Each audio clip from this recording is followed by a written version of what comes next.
The Verdict with Whirl'S.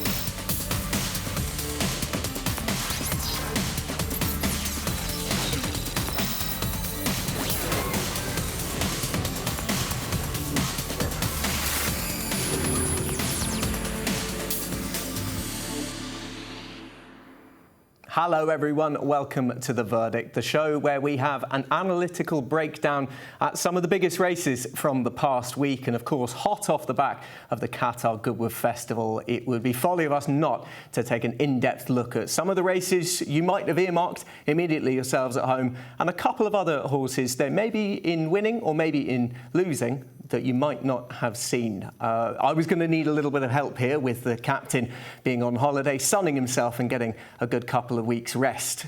So Martin Dwyer very kindly has agreed to be my guest. Martin, 69 winners for you at Goodwood, some of the biggest wins of your career at the festival as well. Persian Punch springing to mind. Yeah, I always enjoyed riding at the Qatar Festival. I mean, and what a great week it's been again this year. It never lets us down, does it, in terms of entertainment and fabulous 5 days of racing. We had a bit of everything, didn't we? Some big performances, some surprises, and I think 3 seasons of weather in 5 days. It was remarkable, wasn't it? Going into the meeting, it felt like it was going to promise plenty. Big names were turning up, a lot of variety, as you say. I think it by and large delivered. Yeah, absolutely. I mean, in terms of entertainment value, maybe some of the results we weren't expecting, but you know, that's horse racing. That's what makes it great. It certainly is. And so we move at pace to Tuesday, where is the perfect place to kick off. There are your winners for day one of the Qatar Goodwood Festival. Westridge winning the Chesterfield Cup, sponsored by Coral. Zavateri putting in a really impressive, gutsy performance in the vintage. Witness Stand taking the Lennox in a performance from the front. Scandinavia, the Goodwood Cup, and then a whole host of good handicap winners. Dubai Treasure sticking out from that performance from stall 2. By and large, we started the week on good, quick ground. Ultimately, there hadn't been too much rain in the build-up to the meeting. Scandinavia, the only one who dipped below standard. And as you can see there, the meeting average par was 7.1. A couple of them going above it. Westridge getting the best par time and the best rating in our opening race on 8.9. Zavateri was the first port of call for us. As we mentioned, such a gutsy performance. We take them from the start. The 2-year-old vintage stakes will pick up where exactly they came from and where they settled. Do or do not, Martin is going to be the first one who gets the best possible position of those who made the impact in the race. But Garam Sutra is the one who's going to make it. Yeah, he led them along at a nice even tempo in the orange colours under Sean Levy. I think he went a good solid pace throughout, and it really set the race up nicely. We've looked at our winner just in a good position under Charlie Bishop. Charlie didn't want to get stuck on that inside, but he ended up in a really nice position. But look at the eventual runner-up in the blue of Godolphin right at the back of the field. Big performance from him to finish second. So far back, he made a big move to get himself into contention, and 99 times out of 100, you'd be fully expecting him to go past the eventual winner. But as we track Zavateri through the closing stages of this contest, he marked himself down data-wise and visual-wise. I thought that this is a horse who has the minerals in his locker to really mark himself down at the top level. That's where they're going to have to go. Absolutely. Big improvement from his July Stakes win, stepping up to the 7 furlongs. He's answered that question in no doubt, Anthony. You just look at him here. Charlie switches to the inside. He actually makes his own gap, doesn't he? And he quickens once to get to the front here. Looks like he's got the race sewn up. And I thought this was a really good performance because he's had to quicken again here. When Morris Dancer comes alongside him in the blue colours, he goes again. Big performance from a horse carrying a penalty, don't forget, for his Group 2 win last time over the 7 furlongs. I think Zavateri is a top-level horse. He'll definitely get the mile. Looking forward to seeing him possibly in the Dewhurst. There were a couple of performances in behind of fancied horses who didn't necessarily deliver. Italy, the headline act in that regard, just too keen off a hot pace early. Yeah, didn't quite settle well enough to see it out. Where the winner just did everything right, didn't he? But we've got to mark up Morris Dancer to make that ground up from the very back of the field. as the horses are quickening. And, you know, Morris Dancer's coming back off a 2-month layoff from his Haydock win. And I believe John and Thady Gosden said he missed a little bit of work. So I think we can really upgrade his performance here, because he'll probably come on from this only considerably. Connections in the aftermath of the race immediately, I think both Charlie Bishop and Eve Johnson-Horton earmarked the Dewhurst as the best port of call for him. Did you agree with that? Definitely. I spoke to Charlie a couple of weeks ago, because don't forget, he was entered in the Richmond, and Charlie said they wanted to step up to the 7. They think he's a Guineas horse. The next natural step will be the Dewhurst, and he looks top draw, doesn't he? He's got a good temperament. And the way he quickened twice there, that was quite impressive. I think his pace marked him down as a horse that if conditions weren't necessarily in his favour, say they got bottomless ground for that Dewhurst, there is the middle park as well you could consider? Yeah, there's plenty of options, but I'm guessing now they've seen he stays out to 7, and if he's going to be a Guineas horse, I think they're going to want to be looking at Dewhurst and not maybe coming back to 6 furlongs, because you know, Charlie and Eve, they're adamant this fella is a genuine Guineas horse for next year. So I think that's the route they'll be taking. Eve Johnson-Horton with her 2-year-olds. It's something we've been speaking about plenty, but she's never had one like this. This is a different proposition. He's top drawer, isn't he? I put it to Charlie, hopefully the owners won't sell, but Janice and Mick Mariscotti have said they will not sell the horse. They're keeping him, that's it. So that's great for them as well. It's nice to see top horses in different colours, isn't it? I believe them, to be honest, and I would do exactly the same thing. How else are you going to find a horse like this? It's a needle in the haystack, and Zavateri showing he is right out of the top drawer, data-wise and in attitude, in the Vintage Stakes. Lennox next up.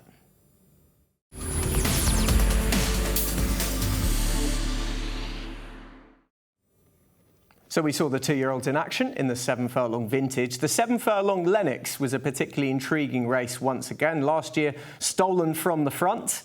Let's see how it played out this time. And to be honest, Martin, it was almost a little bit of déjà vu.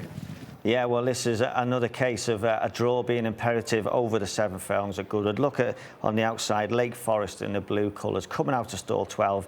Massive disadvantage, especially when he takes a knock. And the race is set up by Quinault, taking up his front-running duties in the green cap, as he always does, and he sets a really strong tempo. But look at the winner, Witness Stand, right on his tail, with audience right beside them.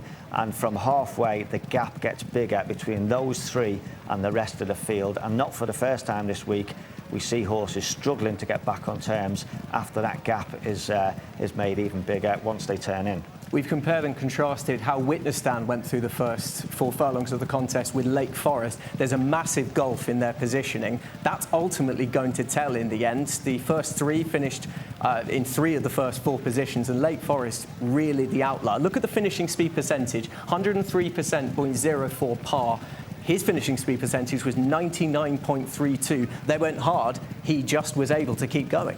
Exactly. It's such a front-runner's track, Goodwood. You know, it's downhill, and if you can get a breather into them and then start rolling and get away from the horses behind you, they're very hard to peg back, and that's what Witness Stand did. Holly Dole was very positive. She got a little bit of a breather in behind Quinault, and when she kicked, you just see the blue colours. Her husband on Lake Forest just couldn't close the gap, could he? The draw had a big impact on this running, but it was still a big performance from Witness Stand.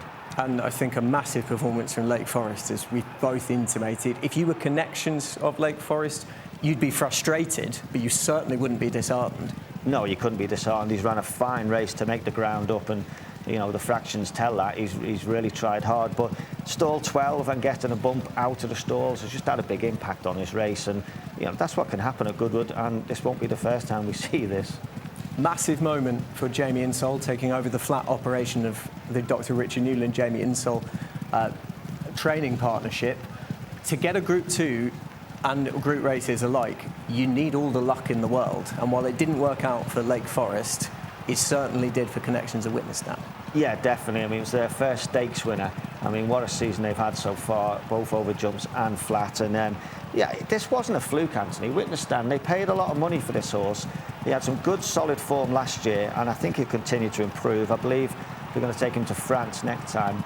And if we look at Lake Forest, he'll build on this as well. He's got an entry in the Citius of York Stakes over 7, Lake Forest, but I'm not sure about that. I think he needs to go up to a mile. Interesting. Okay. Do you think I guess that was a really fast run 7, but a really fast run 7 on a more demanding track to bring them back to him, is that a possibility? I think if he's going to go 7, it needs to be on a stiffer track. York is an easy 7. I wouldn't be surprised. He might run at York, but I wouldn't be surprised if he comes back to Goodwood for the Celebration Mile, Group 2, later on in the month. A mile around Goodwood should really suit him. He ran really well in the Queen and Lake Forest. He wasn't beaten that far. I just think the 7 is a little bit sharp for him. Final word, Jonquil. He was another one who wouldn't have been set up perfectly with the race. It's been a frustrating season, ultimately, for a horse who has shown so much potential, but other stablemates potentially getting in the way. Yeah, Jonquil he's a funny horse, isn't he? They've experimented with his trip. He's gone a mile and they dropped it back to 6 for the Commonwealth Cup. I can see why they did that, because he can over-race. But, yeah, he'll come good at some point, but I'm not quite sure on his best distance, and I don't think Connections are quite sure either. 2 races over 7 furlongs, the 2-year-olds and the older horses, 2 completely contrasting races. In the Lennox, you had to be on the speed if you were going to make the impact, and Witness Stand certainly did that. We moved on to Wednesday, Qatar Sussex Stakes Day, in one of the shocks of the modern era, I think it's fair to say, with QIRAT scoring at 150 to 1. There are the winning times. You could see no rain about just yet.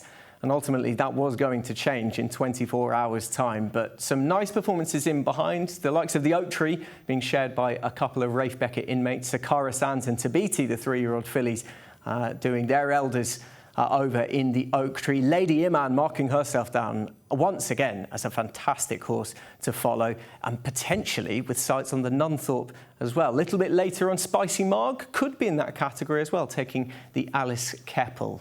Overall, there were thrills and spills and shocks on day 2 of the Qatar Goodwood Festival. The time index for day 2 saw the meeting average at 7.3, and it was only really near the back end where the majority of the races were either just below a par and a couple very much over. 8.2 for the Alice Keppel, with Spicy Marg winning, and Great Acclaim taking the closer in 8.3. Prior to that, it was only our second race that went over, with Sakara Sands and Tabiti sharing the Oak Tree. The Sussex Stakes over the mile below par on 6.6. Let's dive into that Sussex Stakes then. A lot to talk about. The way that the track had been playing, we'd seen that the day before, Martin, of being nice and prominent in the Lennox was going to help. QIRAT there in first position. He was going to be in first position for only a furlong because one horse had missed the break, and Wayne Lorden is about to swoop round the field and make up for it. Yeah, well, this was a strange race, Anthony, wasn't it? We see QIRAT making a run in for Fields of Gold, and Serengeti slowly away and then rushed up on the outside. But you look at QIRAT on the front end, his ears are pricked. He's actually slowing himself down, and Richard Kingscote, he was supposed to be setting 12-second furlongs, we believe, but he wasn't really doing that, was he? He was getting a nice, easy time of things in front, and like we've seen in the first 2 7-furlong races on the first day, look at the gap start to get bigger and bigger from now on. That look just in behind from Richard Kingscote, he's scoping out where the rest of the opposition are. And as you say, Martin, he's not pacemaking. The first half of this contest, sectionals, very much back that up. 14.8 from a standing start, second furlong 12.83, third furlong 12.64. He's only skirting around 12 seconds just after the fourth furlong, 12.31. He's still saving. Well, that's where Richard Kingscote's won the race. He looked behind him. I think he's seen the gap and thought, I better not go too quick or else I'll be useless as a pacemaker. He actually took a pull and he got a perfect lead off Serengeti. And by the way, this horse is rated 104. He's only beaten a nose in the Victoria Cup, and yeah, 150 to 1 shock. But you know, I know Sean Levy was self-critical on Rosalia and he felt he was on the best horse and should have won. But I think equally, Ryan Moore on Henry Matisse, he doesn't make many mistakes, Ryan. William Buick on Field of Gold. They got caught napping, Anthony. They let this horse get away on the front end. He wasn't setting fast fractions. He let Serengeti be his pacemaker, and he's just come home. He's just got the race won in the middle of the race, where he's given him a breather and then he's just rolling on the front end. They just couldn't close him down, could they? He's also a horse who has a pedigree that, if you were to look at it without knowing anything that he'd done up until that point, being a half to blue stocking, you'd have said, well, he deserves to be in this kind of race. He also had Goodwood form. Yeah, well, he loves Goodwood. He's got a good record there, and he just got rolling on the front end, given an easy time in the middle of it. It's a bit like heavyweight boxers. They say any heavyweight can knock out any other heavyweight, and this horse, 102 rated, he's pretty smart. They've just more or less given him a freebie.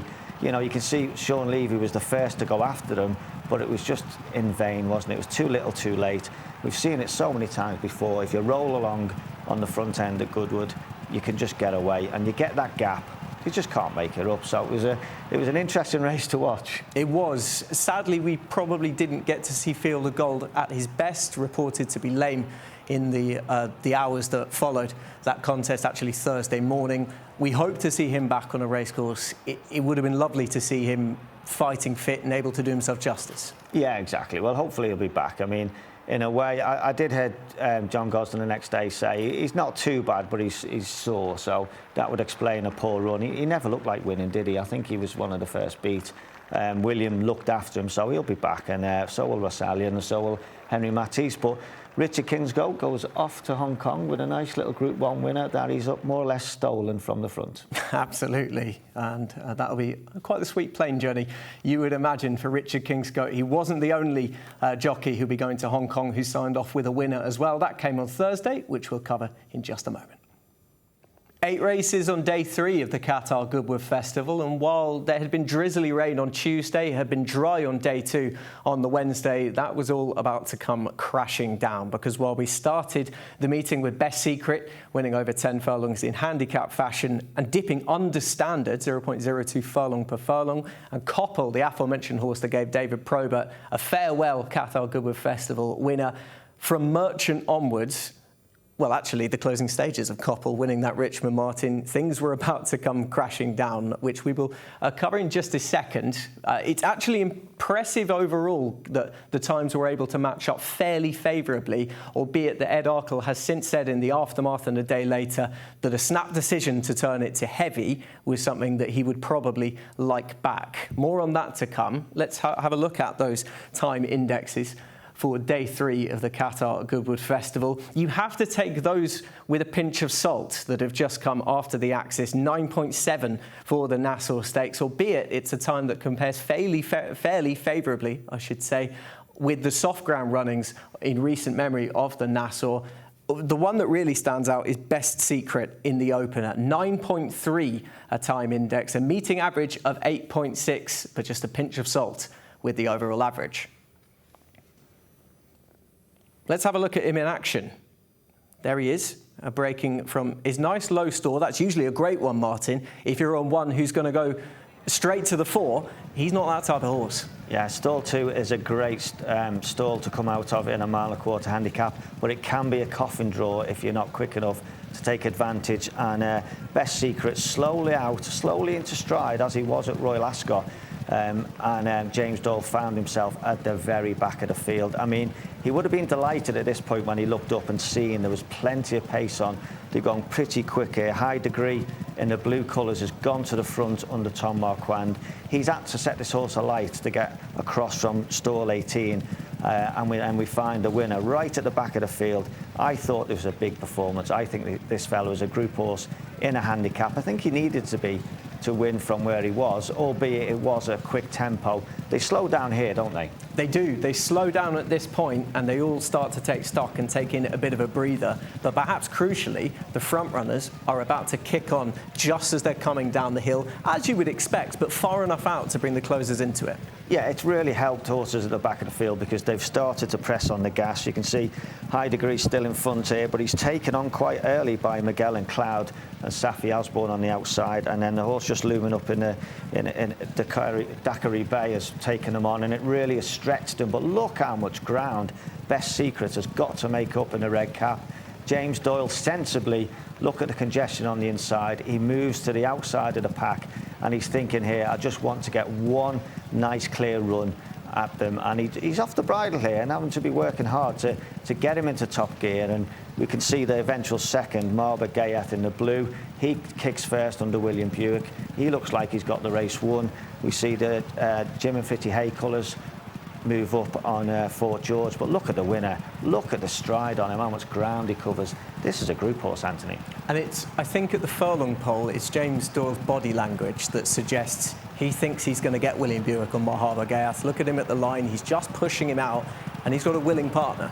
That's what you call a cosy neck to beat his best mate in William Buick. And big week for James and Watnan Racing. He had a lot of runners, and it was important they got on the board. And Stefan Wattal, the trainer of this horse, he brought him over. He said he's a group horse in the making, and I can firmly believe that now watching this performance. I thought it was a big effort. And considering he's got 9 stone 9, top weight, given plenty of weight away to other horses. And yeah, in answer to your question, he's given him a couple of flicks, but now here he's like, I've got this in the bag. A word for Dakari Bay, who had to break from 17, was much more prominently placed than the other closers who filled the first 3. That's a performance with a lot of credit, considering how this was run. He's run well, Dakari Bay. With a better draw, he might have been a bit closer. But I personally think 4th is probably as good as he is. Okay. I think off his mark, he's probably going to win races. I think the winner's, as I said, he's a group horse. Look at him. Look how much ground he covers. He's got a lovely big stride. What he's going to need to do, though, he's going to need to start coming out of the stalls a bit better. It is a thing in France. The French racing run differently. I mean, we've seen with Clandagan in the past being very slow out and into stride, which has cost him. I mean, it might well have cost him in Epsom, mightn't it, when he was beaten by Jean Bruegel. This fella's going to need to start coming out the stalls a bit quicker, but I do think he's got a lot of potential. Yeah, that sit, sprint nature of French racing. It suits Best Secret very well, and he was able to translate it over in the Coral Kinksem handicap, which kicked off the card on Thursday. And next, we'll be moving on to one of the most interesting Group 1s, I think, that you're going to see in terms of data analysis. So with the Kinksem handicap running glorious sunshine, suddenly the rain came. Ed Arkle reporting that they were expecting between 5 and 20 millimetres. And looking at this and experiencing it, both of us, Martin, I would say it was probably higher, nearer the 20. Yeah, we were both on track, weren't we? And yeah, I haven't seen rain like that on a racecourse. It was like a tropical thunderstorm, wasn't it? We had a lot of rain very quickly, and it definitely did have an effect on the ground. It certainly did. Ed Arkle saying that heavy might have been a snap judgment, but when that was going to have an effect on how the races were started. That was the case when Merchant won the Gordon Stakes. I hadn't seen a flag start in a group race before in the UK, and I thought, well, I wonder what they're going to do for the Group 1. That would certainly be turning one up, and it was more of the same. Yeah, unfortunate set of circumstances. There was lightning, there was thunder. They couldn't use the stalls for safety reasons. This is a Nassau Stakes. I mean, a flag start for a Group 1. Look, it's not ideal. This is quite shambolic when we look at it like this. We see Whirl set off in front. She's set off in the right position with Cersei behind her. But See the Fire and Bedtime Story, they've got way too far behind. Now, whether that was the starter's fault, whether he should have had them in a better line before he dropped the flag, or whether it was the jockeys at the back, it was their fault, I don't know. We weren't there. And it was a really unusual set of circumstances. I guess they had to let them away because of the lightning. It was very unfortunate, but it wasn't ideal. Absolutely not ideal. I guess the caveat is that they have done the best that they feel that they were able to do on the day. If they wanted to run this race, there are some jurisdictions, such as Japan, that would have postponed this race and put it on for the next day. This is a very hard thing during a big festival in the UK to do that, because people have paid good money to be able to see Group 1 action. Yeah, and these are finely tuned athletes. These horses, these fillies and mares, they'd been into the pre-parade ring and sent back, and they didn't know what to do, so they had to get him away. It wasn't great, and we're picking it up here, and See the Fire. He's closed up on there. He's made a bit of ground up here, but losing that much ground at the start has got to have had an impact on her finishing position, in my opinion. In a yes or no answer, was the damage done when Whirl jumped and got a few lengths on the field? Personally, I think Whirl just got the race, stole the race from the flag start. Ryan was on the ball. He was in the right position. He got away. I actually think if they came out of the stall, she'd have won anyway. I think the best filly won. But I can see why people would feel frustrated if they had a bet on See the Fire or Bedtime Story, given how much ground they lost. And, punters might well have done the forecast, Whirl and See the Fire. And I think See the Fire might well have finished second if she'd have got away on level terms. But, I haven't got you know, we haven't got a crystal ball. We don't know for sure. I think the best filly's won. I completely agree. I think the best filly has won. I think Sir Sen has been lucky to have second position and have first crack at the winner and stick on. We thought this kind of test would suit her, given how she'd won the coronation in battling fashion. And I think to see the fire from the position that she's been in has had a very tough uphill task, and she wasn't quite able to overhaul Sir Sen. They're very tired, the second and third. WHIRL'S has actually quickened on this ground. This is an amazing filly. She copes with any conditions. I feel, see the fire, look, she's beaten a length and a quarter, probably lost 3 or 4 lengths at the start, so I could well have had an impact for her, but there's no doubt in the winner, WHIRL'S. She's just a superstar. She's so easy to ride. You can sit handy. She can make her own running. She goes on any ground.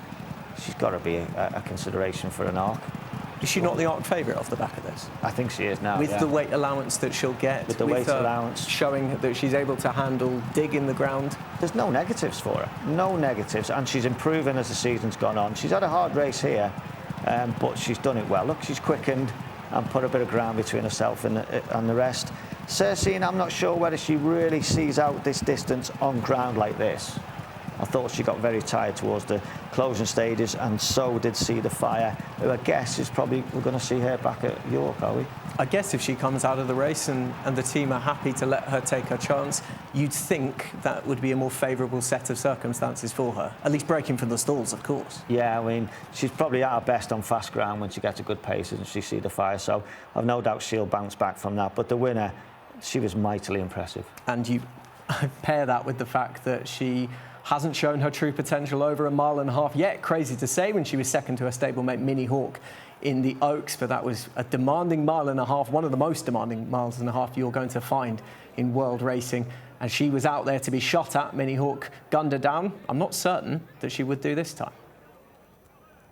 Then it was on to Friday. Thankfully, the rain stayed away. There were so many performances that could have made the cut for this week's edition of The Verdict. It could have been Carla Lacouche in the Goodwood handicap over the marathon trip. He bolted up and marked himself down as a horse who'll surely be rising the grade soon. Ross Collin taking the Golden Mile, making use of that good low draw and carrying on the love affair with Goodwood. JM Jungle in the Qatar King George under a great front-running ride from Jason Hart, and Fox Legacy marking himself down as a horse who should be able to make his impact, taking the stepping stone from 9 furlong conditions up into listed and group company shortly, you would imagine. We are going to focus on 2 other races in there, in Seagulls 11 and Ardesia, who for different talking points we thought were well worth inclusion. First half of the meeting was running soft and the times were well above par, so much so that the ground changed after the third race, after the Golden Mile, to good to soft. And as you can see there, the times were under par thereafter. But again, a slight pinch of salt, given the ground was changed and the times were showing up favourably, given that they were run on officially soft ground. One of those being Seagulls 11, 8.2, well above the meeting average. But a race, ultimately, everything went in his favour, Martin. Oisin Murphy in fantastic form this week, and this is one of the better ones, if you can even say it. He was in rampant form, and he is dictated from flagfall. Yeah, Oisin was top jockey at the meeting, and this shows you why. This was just a perfect front-running ride on Seagulls 11. Nobody else was keen to really make the running, so Oisin took up the baton, and he just judged it to a nicety, didn't he? He set the fractions to suit himself, and as we've seen earlier in the week, just kept grinding it out in front, or just kept slipping it a little bit more out, and the horse got his ears pricked, and he just stole it from the front. He did. As you can see, the finishing speed percentage was 106.15%. The par for a test of this nature is 101.59. He's got it easy on the front end. That's able to fill up his horse and get ready for the sprint finish, which is about to happen. He's just in such a nice rhythm. He's on the right lead. He's got his ears pricked. He's not going too fast. So Oisin, it's the perfect setup to be in front, and he's just exploited this horse. Just keeps letting a bit out and just keeps quickening on the front end and just makes it harder for the horses to get involved from in behind him. They're going to have to be well above average to be able to run him down. Look at those sectionals there. From the 6th furlong on, he was clocking just over 11 seconds, 11.12. That's fast, 11.2 fast, still fast, and 12.23. You're expecting him to be paddling at that stage, but he's had everything his own way. Now, the main talking point, bar the way that the winner had it easy, is going to be Cosmic Year. What exactly did you make of the performance? Yeah, Cosmic Year, look, it's a difficult one. Getting boxed in a 4-horse race is never great, and Colin Keane must have been thinking, oh God, what have I done? But if you look at that shot there, he never made any headway. I don't know, you don't like to crab a horse, but Cosmic Year, he's got that high head carriage. Look, there's enough room there, Anthony. He could have got through that. I thought the horse backed out of it. Now, whether he's just not brave enough to take a gap, I'm pretty sure if Colin rode the race again, he'd move to the outside and give him a clear run. So some horses don't like going into small, tight spaces. They just don't like it. And I really think he's one of them. He would have been a very unlucky runner if he'd have been brave enough to go through the gap and it not open. But I think it opened in time. There was enough room. He just didn't look that willing, did he, I'm afraid.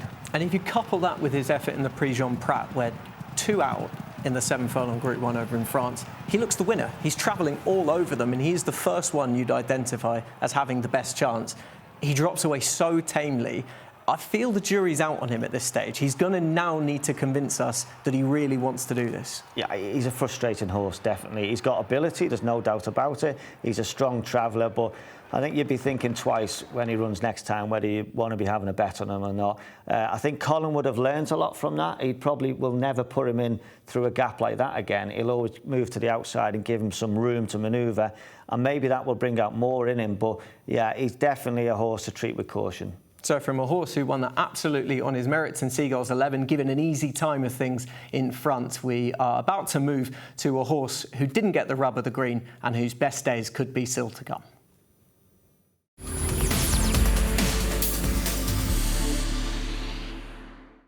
You're always on high alert with big festivals like the Qatar Goodwood Festival of horses who didn't have the rub of the green, who maybe another day, another set of circumstances, things will work out. Martin and I are both fully in agreement that Golden Brown is one of those horses. He took part in a Nursery at the back end of Friday's card over the straight 6.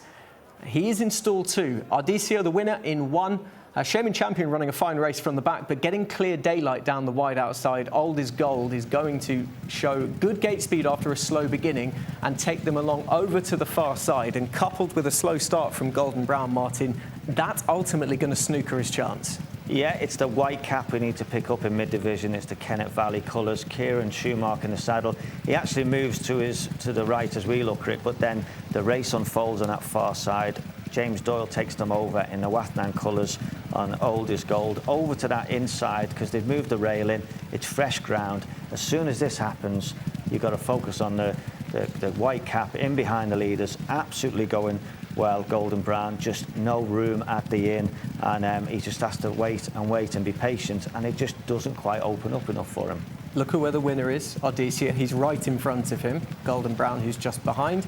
Old is Gold, having something of the run of the race in front, and Shaman Champion just getting going, but has the daylight. Shaman Champion on the outside. He has an uninterrupted run in the white cap, and that takes him up to the front, and a terrific run. But your eye is drawn to Golden Brown, and some people watch a replay and say, well, look, when it opened up, he didn't find anything. But it's all about momentum, especially when the ground is on the soft side.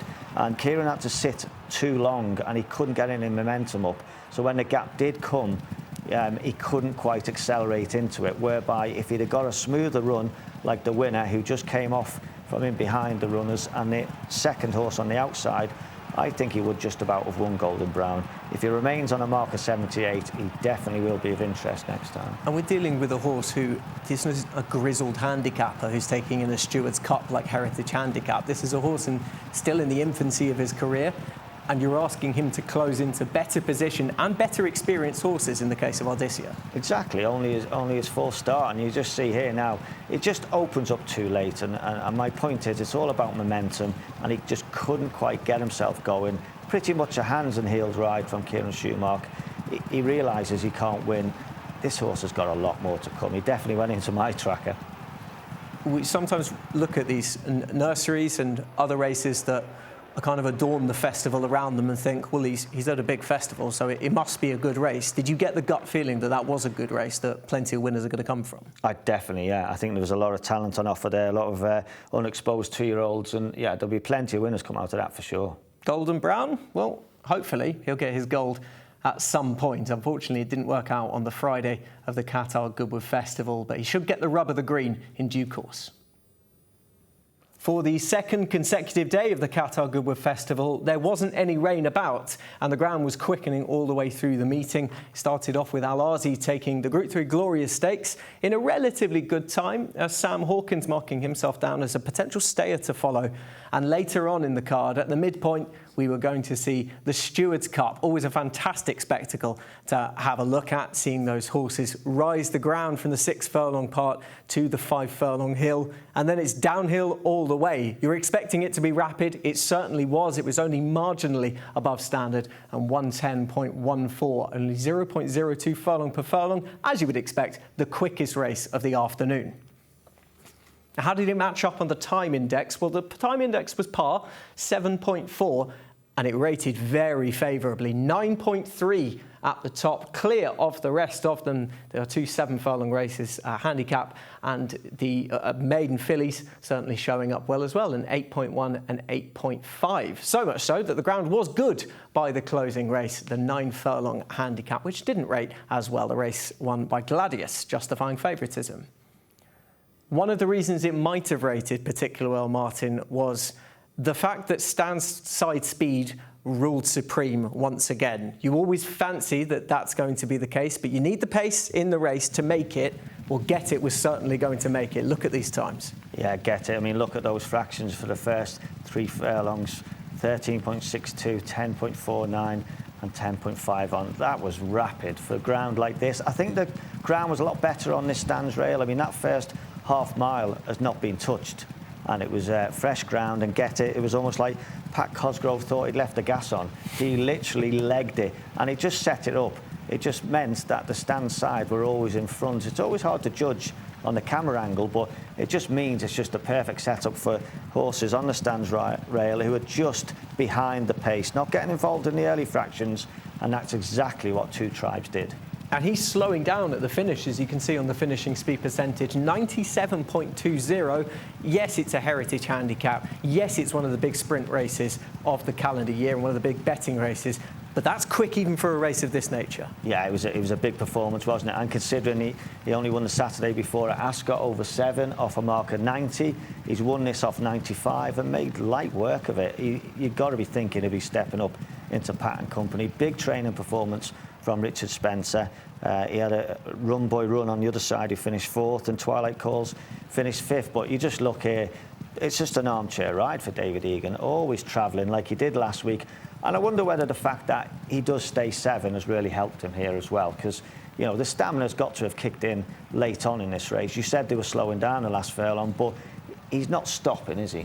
No, absolutely not stopping. I think what's particularly impressive is that sometimes when horses drop back a furlong and trip, they get visibly outpaced, especially off a furious gallop, and then they finish with a rattle. He didn't look like that. It felt like, and looking at his sectionals as well, in the closing 3 furlongs, that he took that in his stride. He still was able to travel, and he was able to kill the race off really nicely. Yeah, he just looks like the 6 drop to 6 is just natural for him. He's a winner over 7, and he's obviously just a very, very good horse. And yeah, he'll step up into Group Company, you'd imagine, at some point. The captain and I were getting very excited about Strike Red after the Sky Bet Dash. I kept the faith, and I thought Get It hopefully would be able to provide some pace into the race. He did. I think he's just bumped into one. He's a proper solid handicapper. Yeah, he's a good performer, Strike Red, and he's run an absolute blinder to finish 2nd. He just was not good enough to catch the winner. Once he kicked for home, he was never going to get caught. It was a really good performance. What would be the overriding feeling of, was it simply a case of the fact if you weren't on that stand side because of a combination of ground and Get It providing those fractions, you just couldn't get a look in? Yeah, it helps when you get it, when you're these big races and you split in 2. If your group starts to lose ground on the other group, as they did on the far side, it's really hard to get back involved in the race, and Get It just set it up nicely. But I do believe the ground was a bit fresher on the stands rail. I know the day before they'd come over to the stands rail in a couple of races, but you know, the first half mile, it was relatively virgin ground because the sprints earlier in the week were all, the stalls were situated in the middle of the track. From a jockey's perspective, we saw it at the beginning there. The XO was in 14, and next in was St Lawrence in 16 with a non-runner in 15. They went opposite sides, and they were the two extremes of it. If you're drawn in 14 or 16 of this race, do you kind of have that mentality of, I'm going to need so much in my favour to even get a look into this? Yeah, you have to do your homework, figure out where the pace is and the better horses, and then you make a judgment call when the stall's open. But we'll be debating about that for as long as we've got racing on a straight track with that many runners. That's what makes it fun. Some really nice performances we've just had a look over the past 8 or so races. Which one of them was the standout one for you? Which one got you really excited? I thought Zavaretti. Always nice to see a 2-year-old progressing like he has, and he looks like a genuine Group 1 horse, and you know, it's great for connections and great to see a horse of that level in different hands. I was really impressed with him. And it's 5 days worth of action. Inevitably, some of them couldn't make the cut. What really stuck out to you of those that we haven't just looked at? Well, we've got to talk about the Goodwood Cup, haven't we? Scandinavia. Could he be the new kid on the block in the staying division? I thought he looked pretty good. Stamina, check. Gears for a stayer, check. Yeah, he was getting the weight allowance, but he was keen in the early part of the race, wasn't he? He's still got a little bit to learn, I think. It's not easy to win a Goodwood Cup with a 3-year-old, and you know, I think it's only Stradivarius has done it lately. He could be around for many more years to come, and he could fill the shoes of Kyprios. Just a final word on the track as a whole and what it's like to ride. Did you enjoy going there? Was there an element of dread if you saw you were perhaps not drawn favourably or thought, I'm going to need to be at my best? There's always dread when you're riding around Goodwood, especially in the big field handicaps. You need a lot of luck. You need more things can go against you than can go for you. But as we've seen, you've got to be switched on. When you see top international jockeys get caught out in the Sussex like they did, that shows you how hard it is to ride around Goodwood. I guess it's worth noting as well that there are certain top-class jockeys who never got on with Goodwood in your fraternity, and there are others who just had it down to a T. Richard Hughes got it down absolutely perfectly. Kieran Fallon always put up as an example of an amazing jockey, a generational talent who wasn't seen to his best at Goodwood. Yeah, it's funny that, isn't it? It's I always enjoyed Goodwood. I had quite a bit of success there. I always found you do your homework, but then you throw the book out the window. You have to react to what's happening at the time because everything can change. It absolutely can. Martin, thank you very much. A very enjoyable look back at the Qatar Goodwood Festival. That is it for the latest edition of The Verdict. You can join us next week for more of the same.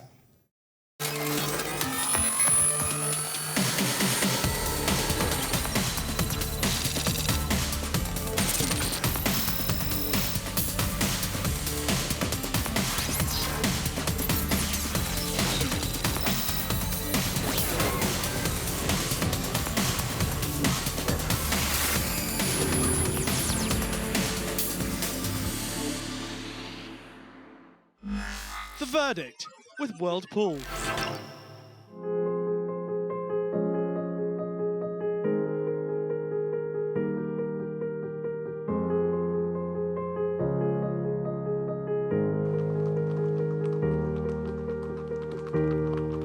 Racehorses. They're unique beings to us. We have given them a language to try to capture their poetry in motion. The canter, the gallop, the thoroughbred.